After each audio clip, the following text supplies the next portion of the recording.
Sejam muito bem-vindos a mais um estudo da lição, dessa vez a lição de sexta-feira, que tem como tema o propósito do estudo da Bíblia é conhecer a Deus e crescer. Então, eu te convido hoje a vir crescer com a gente, estudar a Palavra de Deus.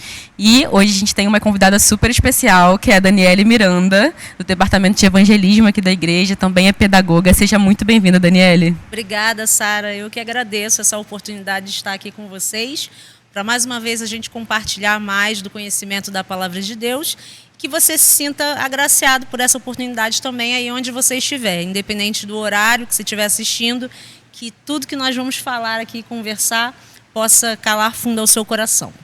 Amém. E não se esquece de se inscrever no nosso canal, liga o sininho aí, também se inscreve nas nossas redes sociais, pode nos seguir no Instagram para poder receber vídeos, para poder receber conteúdos, porque a gente vai criar aí uma grande comunhão com Deus, um grande grupo de estudo da palavra. Amém. Então vamos lá. A lição começa falando sobre algo muito interessante. Ela fala que existe um relacionamento entre nós e Deus, e um relacionamento só pode acontecer quando existe uma dedicação mútua.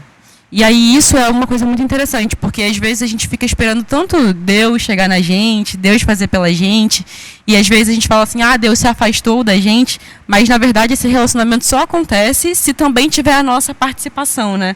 Então, eu queria que você falasse talvez um pouco sobre isso, como que a gente pode se aproximar mais de Deus através desse estudo da Bíblia e sustentar esse relacionamento, né? Porque relacionamento só se sustenta assim, né? Se for uma dedicação mútua. É verdade, Sara. Quando a gente fala de relação, é uma via de mão dupla.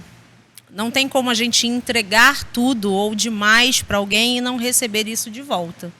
Então, quando a gente fala sobre Deus, sobre a palavra dele, nós precisamos entender que assim como ele deu tudo de si em nosso favor, entregou o melhor dele, que foi o filho dele, para nos salvar, para nos libertar, para nos resgatar, nós também precisamos fazer isso, não como uma moeda de troca, porque moedas de troca são baseadas em interesses, mas porque realmente entendemos que não tem como a gente viver a nossa vida sem ele. Quando Deus, quando Jesus se torna o nosso tudo, a gente naturalmente sente o desejo de retribuir. E não tem como retribuir sem ter a comunhão com a palavra dele. Porque é na palavra que está escrito o caráter dele, aquilo que a gente precisa para melhorar a nossa vida, a nossa forma de estar em comunhão e ligação com ele todos os dias. E aí daí vem a importância da oração, do estudo diário, desse contato com a Bíblia, de também compartilhar com outras pessoas sobre ele, porque isso também faz parte. Então, quando a gente finalmente entende isso e deixa isso penetrar no nosso coração, não é uma jornada trabalhosa, pelo contrário, torna-se uma jornada muito prazerosa, a gente sente essa vontade. É uma coisa que vem tão forte que a gente não consegue segurar e muito menos esconder das outras pessoas. Então, naturalmente, nós acabamos nos tornando missionários. E Jesus disse isso, que todo aquele que viesse a ele e que aceitasse segui-lo, se tornaria um compartilhamento de bênçãos também para outras pessoas.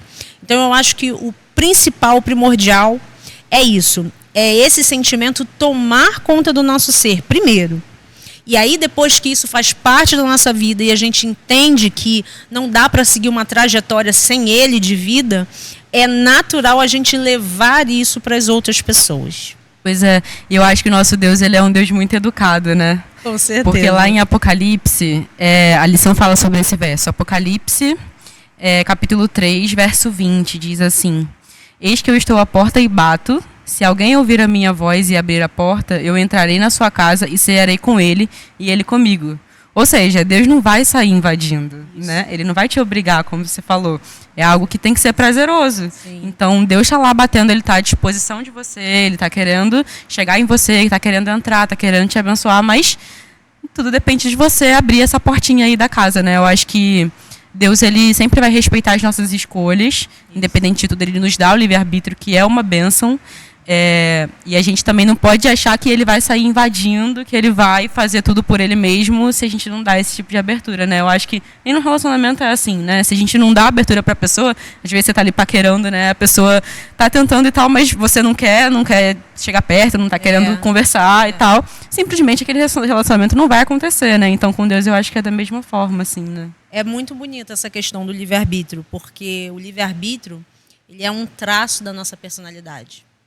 Ele é um assunto que muita gente tem dúvida, talvez você que esteja assistindo a gente aí do outro lado possa ter suas dúvidas com relação ao livre-arbítrio.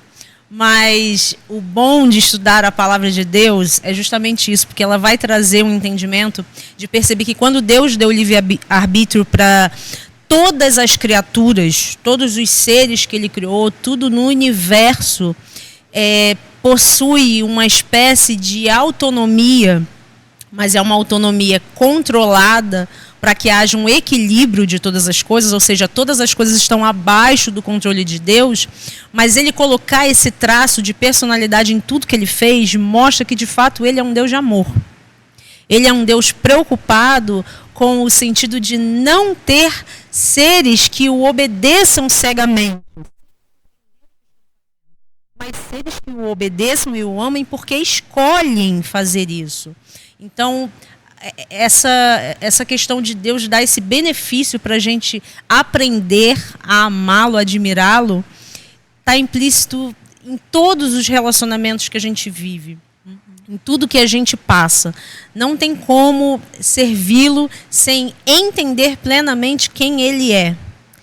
E ele deixa até pessoas que não o querem, que sabem que não vão aceitá-lo, viverem. Isso é a coisa mais importante, porque seria muito fácil para ele botar todo mundo naquela caixinha só do sim. Eu te aceito, eu quero receber de ti, eu quero viver contigo. Mas não é essa a configuração que nós temos. Mesmo pessoas com tendências ao antagonismo, e aí entra a própria questão do inimigo, né? Ser mantido vivo, e também pessoas serem mantidas vivas, mesmo praticando o mal ou fazendo escolhas que não refletem a ele, mostra que, de fato, ele prioriza e para ele é importante que tudo nosso seja consciente. Ninguém vai poder reclamar, dizer que não recebeu de Deus a oportunidade para conhecê-lo. Agora, decidir viver com ele, andar com ele, aí já é uma parte da nossa decisão, entra essa importância que você falou. Com certeza. E eu acho que existem dois perigos assim nessa vida de estudo da Bíblia, né? Que eu acho que é isso, assim, a gente não dá abertura para Deus, não deixar Deus agir e não ter essa liberdade, né? Não dar essa liberdade para Cristo, mas também existe um outro perigo que é a gente achar que sabe demais. Que também é algo bem extremos. Exato, que também é algo bem difícil e que nos impede. Lá na lição vai falar sobre um trecho de Testemunhos para a Igreja, é um livro de Ellen White, uma das pioneiras da Igreja Adventista, que diz assim: qualquer que seja o progresso intelectual do homem, não pense ele, nem por um momento, que não há necessidade de estudo profundo e contínuo das Escrituras para obter maior luz. Como povo, somos chamados individualmente para ser estudantes da profecia. Então, sempre, a gente já falou isso em outros episódios, sempre que a gente estuda a Bíblia, a gente tem algo novo para aprender. Sim. Às vezes, um único verso explica pra gente sobre coisas incríveis, sobre diferentes coisas. Então, Deus ele vai estar sempre falando com a gente, independente do quanto você saiba. Ellen White está aqui para recomendar que a gente nunca pare de estudar, porque a gente sempre vai aprender coisas novas, sempre vai ter mensagens de Deus de verdade que vão ser enviadas para o nosso coração através da Bíblia. E como povo, isso é muito importante, né? Estudar a Bíblia, porque a gente entende nossa relação com Deus, mas também a nossa relação com o próximo, com a sociedade, com o outro. E a profecia, Sara, ela entra nisso numa estratégia inteligentíssima do Criador, porque se não fosse a profecia, nós não conseguiríamos dar crédito a tudo que está escrito. Seria muito fácil para qualquer ser humano descredibilizar o relato bíblico, que, na verdade, já acontece muito. gente sabe que muitas pessoas com um grande intelecto se colocam no lugar de querer analisar a Bíblia só no sentido informativo para tentar desmistificar as coisas que estão ali, para tentar invalidar os relatos com várias coisas. Então, sabiamente, Deus, sabendo de tudo isso, do proceder humano, ele colocou a profecia, porque a profecia é uma coisa que não tem como você anular, como você apagar, como você refutar, porque a profecia são fatos, eventos que acontecem. Demore ou não, passem muitos anos ou não, ela vai se cumprir em algum momento, porque é Deus quem está falando. Existem falsas profecias? Existem, assim como existem falsos mestres, falsas interpretações bíblicas, a facilidade que as pessoas têm de querer pegar um versículo e isolar ele, colocar no seu próprio entendimento ou dar a sua própria interpretação por aquilo que achou, que creu. Isso tudo vai por água abaixo quando entra a profecia. Toda falsa narrativa é destruída e só sobra exatamente aquilo que é concreto. E a palavra de Deus é o firme alicerce, ela é sólida, ela jamais passará, como o próprio Senhor diz na palavra. Então nós temos que ter esse espírito realmente diligente de buscar, de procurar, de conhecer e nos aprofundarmos nisso, porque nós vamos ter o registro físico e a prova concreta de que tudo que Deus fala para a gente, que Ele nos mostra, que Ele nos ensina na Bíblia, vai se cumprir. Amém, é isso. E aí você tocou num assunto que é bem importante, que eu acho que é um terceiro perigo, né? A gente tentar ler as Escrituras e transformar elas para poder caber no que eu já acredito, para poder caber no que eu já sei. É um texto sem contexto que se transforma num pretexto. Exatamente. E aí a gente vê muito isso ultimamente, né? A Bíblia já falava sobre isso, já falava que existiriam os falsos profetas que estão dentro da igreja, mas que estão usando a Bíblia para poder se adequar às suas próprias crenças, que já tinha antes, e aí faz com que a palavra de Deus seja deturpada, né? Isso. E essa deturpação, ela vai enganando muitas outras pessoas, e além de enganar outras pessoas, muda o jeito delas de agir, e às vezes de podem... entender Deus, entender o amor dele, entender o que ele faz por nós, que é o que a gente está falando, que é o principal para a comunhão. Por isso que essa forma de engano, ela não é à toa. É uma estratégia muito sagaz do inimigo.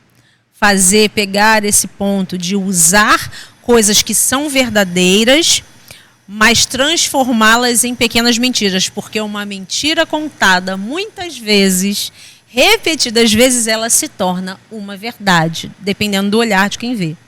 Então, a gente precisa realmente, quando for estudar a Bíblia, fazer isso debaixo de muita oração. Pedir para que o Espírito Santo, que foi o agente inspirador dessa palavra, realmente abrir a nossa mente, abrir os nossos olhos, nos dar um coração humilde, para que a gente possa abrir essa palavra e não basear aquilo que a gente está acostumado ou que a gente acha. Até porque para entender a Bíblia a gente precisa entender muitas coisas. Tem todo um contexto histórico, cultural, físico.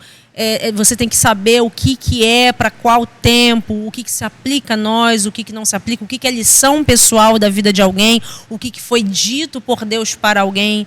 Isso não vem à toa, não vem da gente.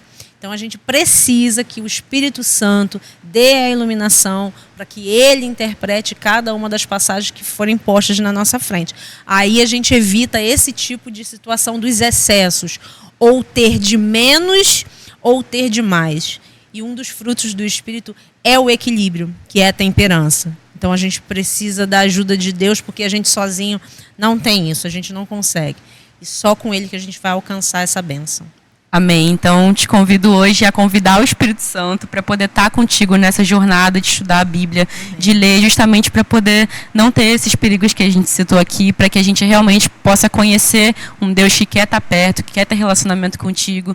Então, estudar a Bíblia na presença do autor é melhor ainda, né? É a melhor então, coisa do mundo. Não perca essa oportunidade. É isso. Sempre convide a Cristo, porque Ele vai estar à disposição para te ajudar a entender e vai estar à disposição para te ajudar, a partir do entendimento, ter mudança de atitude, ter transformação da sua vida. Amém? Amém. Vamos fazer uma oração para a gente finalizar? Você pode orar para a gente? Com certeza. Você aí feche seus olhos também conosco.